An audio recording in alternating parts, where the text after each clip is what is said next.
નમસ્કાર, હું છું કેતલ અને આપ જોઈ રહ્યા છો CV24।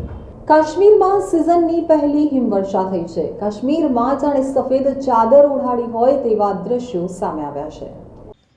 શુક્રવારે જમ્મુ કાશ્મીરમાં ઘાટીના ઉપરના વિસ્તારોમાં ફરી એકવાર હિમવર્ષા અને વરસાદ શરૂ થયો છે। જ્યારે નીચાણવાળા વિસ્તારોમાં વરસાદ સાથે દિવસભર આકાશ ગાઢ વાદળછાયું રહ્યું હતું। કાશ્મીરની ખીણો બરફની સફેદ ચાદરથી ઢંકાયેલી છે। હિમવર્ષાના કારણે પ્રવાસીઓમાં ખુશીની લહેર જોવા મળી રહી છે। તેઓ હિમવર્ષાની મજા માણવા કાશ્મીર પહોંચી રહ્યા છે, તો પૃથ્વી ઉપરના સ્વર્ગને જોવા માટે પ્રવાસીઓ આવી રહ્યા છે। જમ્મુ કાશ્મીરમાં હવામાનની પેટર્ન બગડી છે।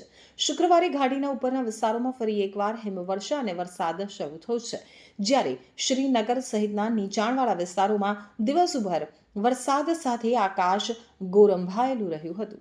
આ સાથે જ હવામાન વિભાગે આગાહી કરી છે કે આગામી 24 કલાક દરમિયાન ઘાટીના ઉપરના વિસ્તારોમાં હિમવર્ષા અને વરસાદ ચાલુ રહેશે।